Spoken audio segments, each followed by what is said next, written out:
বন্ধুরা কেমন আছেন সবাই? আশা করছি সবাই খুব ভালো আছেন। আজকে আমি কালো জাম বানাবো। কালো জাম মিষ্টি তৈরি করার জন্য আমি এখানে দেখুন 1 কাপ নিয়েছি গুঁড়া দুধ আর 3 চামচ দিয়েছি ময়দা। ময়দাটা বার্নিংয়ের জন্য দেওয়া হয়েছে। আর এখানে কিছু ঘি দিয়েছি। এখানে আছে লিকুইড দুধ। আর আমি এখানে এবার দিয়ে দেব হাফ চামচ বেকিং পাউডার।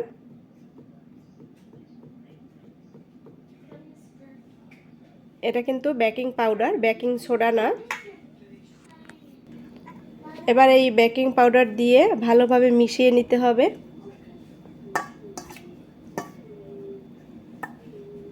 ভালোভাবে আমি মিশিয়ে নেব। এই যে ঘি দিয়েছি, ঘিয়ের সাথে ভালোভাবে মিশিয়ে নিতে হবে। ঘি, বেকিং পাউডার, তারপরে গুঁড়া দুধ আর হচ্ছে ময়দা, এগুলো সকল কিছু ভালোভাবে মিশিয়ে নিতে হবে। মিষ্টির মিশ্রণটা অনেক বেশি জোরে জোরে চেপে চেপে মিশানো যাবে না, এটাকে জাস্ট হালকা হাতে একটু মিশিয়ে নিতে হবে। আর তারপরে আমি এখানে আরও একটু ঘি দিয়ে ভালোভাবে মিশিয়ে নিচ্ছি। এটাকে সুন্দরভাবে মিশিয়ে নিতে হবে, দেখতে একদম ঝুরা ঝুরা মনে হবে। দেখুন এটা মিশানো হয়ে গেছে। আর আমি এখানে লিকুইড দুধ দিয়ে এটাকে ভালোভাবে মিশিয়ে নিচ্ছি। এই যে দেখুন এটা মিশানো হয়ে গেছে, এবার সাইডে রেখে দেব। আর আমি এবার তৈরি করে নেব মিষ্টির শিরা। শিরা তৈরি করার জন্য আমি এখানে পৌনে 1 কাপ দিয়ে দিলাম চিনি। আর এখানে দিতে হবে এবার 2 কাপের মতন জল। 1 কাপ চিনি আর 2 কাপ জল দিয়ে এই শিরাটা তৈরি করতে হবে। এবার আমি শিরাটা তৈরি করে নেব। আর এইদিকে আমার এবার মিষ্টি তৈরি করে নেব। মিষ্টি তৈরি করার জন্য আমি এটাকে মাত্র 5 মিনিটের জন্য রেস্টে রেখেছিলাম। এবার আমি মিষ্টিগুলো তৈরি করে নিয়েছি। এই যে দেখুন সব মিষ্টিগুলো তৈরি করা হয়ে গেছে। আর এইদিকে আমার মিষ্টির জন্য যে শিরা, সেই শিরাটাও তৈরি হয়ে গেছে। এটা কিন্তু বেশি ঘন হবে না। আর এখানে আমি মিষ্টিটা ভাজার জন্য তেল দিয়েছি। তেলটা গরম হয়ে গেছে। এবার আমি এই তেলের মধ্যে মিষ্টিগুলো ভাজতে দিয়ে দেব।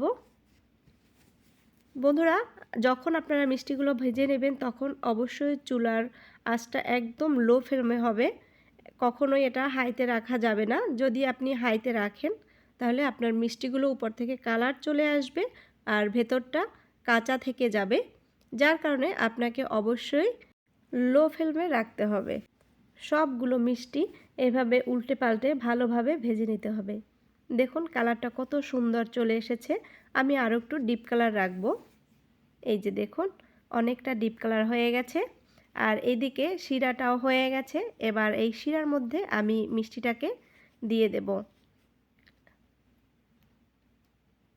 আপনাকে শিরাটা রাখতে হবে একদম ফুল গরম, আর মিষ্টিটা থাকবে হালকা গরম, যাতে আপনি হাত দিয়ে ধরতে পারেন সেরকম অবস্থায়। তো এবার এটাকে দিয়ে আমি ঢাকা দিয়ে রাখবো।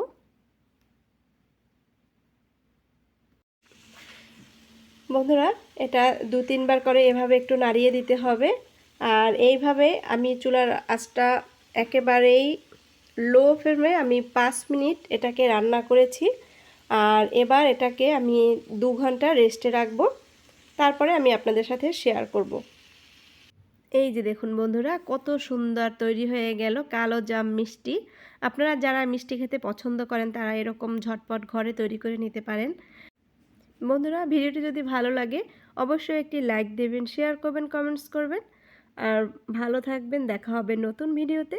বাই।